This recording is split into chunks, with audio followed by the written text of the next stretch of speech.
Iran के खिलाफ छेड़ी गई जंग में वैसे तो कई दरवाजे हैं जिनके खुलने का अमेरिकी राष्ट्रपति ट्रंप को इंतजार है, लेकिन एक दरवाजा और भी है जो लाख कोशिश के बाद भी अमेरिका कभी नहीं खोल पाया है। वो दरवाजा जिस पर ईरान का कब्जा है, और अगर इसे भी ईरान ने बंद कर दिया तो दुनिया पर भारी संकट खड़ा हो जाएगा। लाल सागर के सीने पर मौजूद इस रास्ते का नाम है बाब अल मंडेब। अरबी भाषा में इस नाम का मतलब होता है आंसुओं का द्वार। ये वो रास्ता है जो लाल सागर को अदन की खाड़ी और हिंद महासागर से जोड़ता है। हॉर्मुज के बाद ईरान ने एक और अहम समुद्री रास्ता अल मंडेब जल डमरू मध्य पर भी अपनी नजरें गड़ा दी हैं, जिसका इशारा ईरानी संसद के स्पीकर मोहम्मद बगर गालिबाफ के इस पोस्ट से समझ सकते हैं। ईरानी स्पीकर गालिबाफ ने इशारों ही इशारों में कहा कि ईरान अपनी समुद्री रणनीति का दायरा बढ़ाने पर विचार कर रहा है। गालिबाफ ने अपनी पोस्ट में बाब अल मंडेब की वैश्विक अहमियत का जिक्र किया। साथ ही सवाल किया कि दुनिया का तेल, एलएनजी, गेहूं, चावल और खाद का कितना हिस्सा इस रास्ते से गुजरता है। इसके साथ ही उन्होंने ये भी पूछा कि किन देशों और कंपनियों की इस मार्ग पर सबसे ज्यादा निर्भरता है।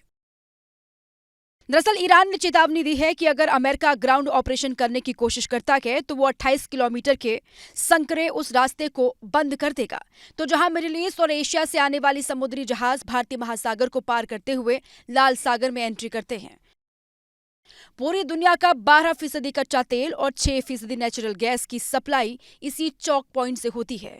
अगर ईरान ने इस रास्ते को भी बंद किया तो वैश्विक ऊर्जा बाजार को बहुत बड़ा झटका लग सकता है। बाब अल मंडेब क्यों है अहम, ये आपको समझाते हैं। दरअसल ये समुद्री मार्ग दुनिया के सबसे व्यस्त समुद्री मार्गों में से एक है।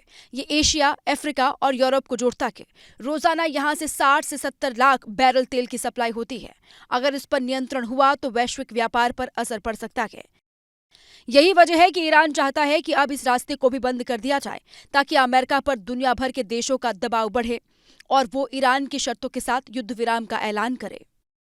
अगर ये रास्ता बंद हुआ तो जहाजों को अफ्रीका के केप ऑफ गुड होप के लंबे रास्ते से जाना होगा, यानी 10 से 14 दिन ज्यादा सफर करना होगा, जो कि लागत बहुत ज्यादा बढ़ा देगा।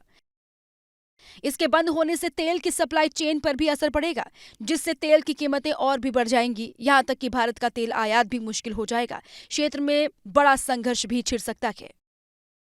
अगर ईरान हॉर्मुज के बाद बाब अल मंडेब स्टेट को भी बंद कर देता है तो इसका सीधा असर तेल, एलएनजी की सप्लाई चेन और वैश्विक व्यापार पर पड़ेगा। ऐसे में अगर ईरान ने इसको बंद करने का कदम उठाया तो इसका असर पूरी दुनिया की अर्थव्यवस्था पर पड़ना तय है।